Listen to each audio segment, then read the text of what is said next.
Je relis ce que j'ai écrit il y a 55 ans, et notamment le manifeste du mouvement international pour l'épanouissement du peuple juif. À l'époque, j'avais déjà une machine à écrire. Et une des choses que je retrouve aujourd'hui dans ma pensée, qui anticipe le développement actuel de ma pensée, alors qu'il y a encore une dizaine d'années, il n'y aurait pas eu de connexion si évidente. Et en revanche, il y a des choses que je ne suis pas tout à fait. Alors, ce que je suis, ce que je connecte bien, c'est la description de ce que j'appelais le génie, et qui, à mon avis, correspond assez bien à ce que j'appelle aujourd'hui le jupitérien. Alors, il y a tout un portrait du génie, avec des traits qui sont ceux que j'attribue actuellement au jupitérien. Et inversement, le non-génie correspond à des traits que j'attribue au saturnien.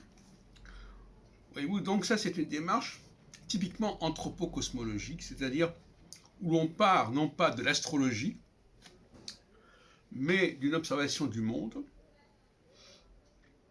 Et ce n'est que dans un deuxième temps que l'on va chercher des connexions au niveau cosmique. Alors que beaucoup d'astrologues pensent le monde à travers les schémas astrologiques, dès le départ. Ce n'est pas du tout ma démarche. Bon, j'en ai déjà parlé, j'y reviendrai. Le deuxième point que je voudrais signaler, c'est que la notion de peuple de génie, au pluriel, de peuple donc jupitérien, est une notion qui paraît difficile à accepter. Qu'il puisse y avoir une instance qui s'occupe de recenser les jupitériens, voire de les protéger et les promouvoir, ça fait sens. Maintenant que les jupitériens doivent vivre entre eux dans un espace qui leur est propre, c'est une autre affaire. Parce que précisément, le rôle jupitérien, c'est un rôle diasporique, si on peut dire, c'est-à-dire un rôle au milieu des Saturniens.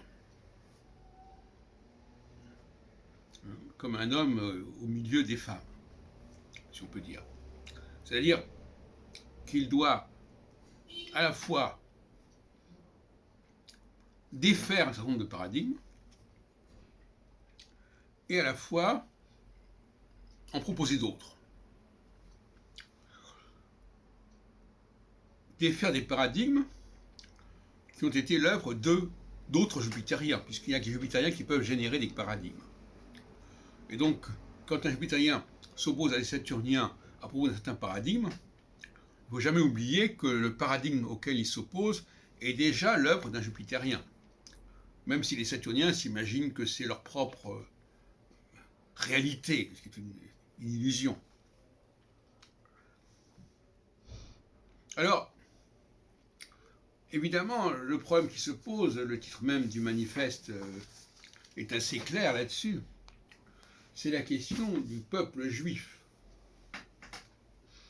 Y a-t-il un rapport entre les juifs et le phénomène jupitérien? Grande question théologique, est-ce que les juifs sont les jupitériens par excellence de l'humanité? Il y a des éléments qui pourraient le faire penser aujourd'hui. Il y a beaucoup de juifs qui ont, depuis 3 siècles, 4, transformé un certain nombre de paradigmes sur le plan politique, mais aussi sur le plan scientifique, sur le plan artistique, etc. Ce n'est pas par hasard. Alors certains diront, oui mais ça c'est récent. C'est peut-être récent, parce que moi je le situe à peu près à la charnière du XVe et du XVIe siècle, mais justement, comme j'en ai dit, j'en ai déjà parlé, c'est peut-être à ce moment-là que les choses prennent vraiment tournure. Donc c'est à ce moment-là qu'apparaît la réforme, qui correspond à une vision tout à fait particulière du christianisme. Donc,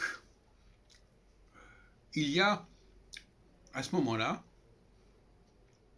fin 15e siècle, début 16e, les grandes découvertes, Luther, l'expulsion des Juifs d'Espagne, en 492, il y a des changements majeurs qui conduisent à permettre aux Juifs de se disperser quelque part.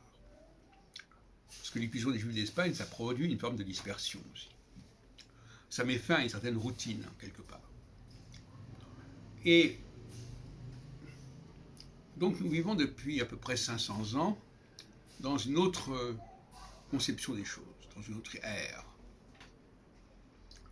qui aboutit d'ailleurs à des tas de choses comme la création de l'État d'Israël, la Shoah, etc., etc. Et donc,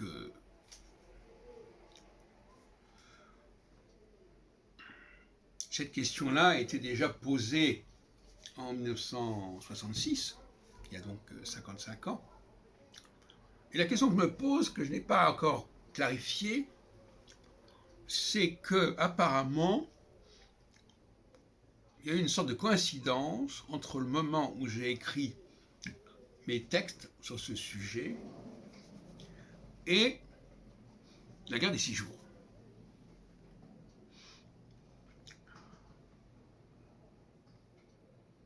Qui est venue,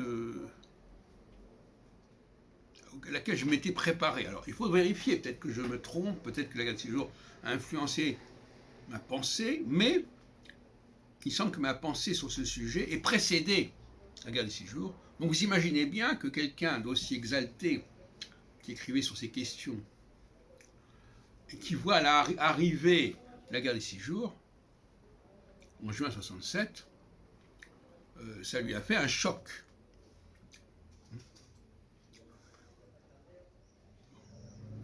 Qui aboutit d'ailleurs à ce que je décide de m'immigrer, de m'insérer, de m'intégrer dans la société israélienne pendant à peu près un an et demi. Avec l'acquisition d'ailleurs de la langue hébraïque que je maîtrise bien. Mais j'en suis revenu. Pour des raisons qu'il faudrait d'ailleurs expliciter aussi.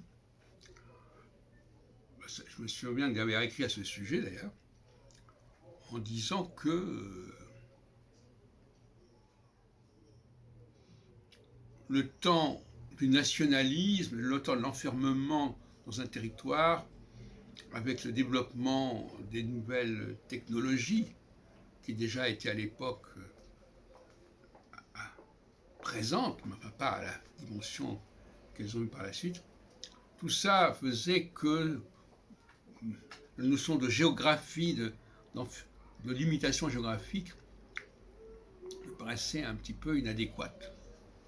Et ça, c'est un raisonnement typiquement jupitérien.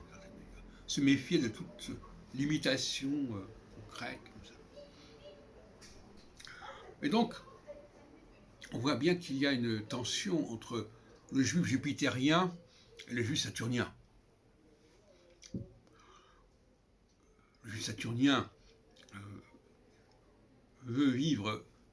Alors, j'avais créé en 1978 le CERIJ, le Cercle d'études et de recherche sur l'identité juive. Le juif saturnien cherche une grégarité israélienne ou bien synagogale, et le juif jupitérien, lui, comme je l'écrivais justement en 1978 dans la présentation de cette nouvelle association, le CERIJ, le Cercle d'études et de recherche sur l'identité juive, qui continuait quelque part le MIPEJ, le mouvement international pour l'épanouissement du peuple juif, eh bien là, c'était autre chose, effectivement. Et on a créé toute une structure autour de ce qu'on appellera par la suite le judaïsme laïque, à partir de 89, notamment 91. Qu'est-ce que c'est que ces juifs laïcs qui ne se définissent pas d'après leur appartenance religieuse ou citoyenne à un monde juif? Voilà, question qui se pose aussi.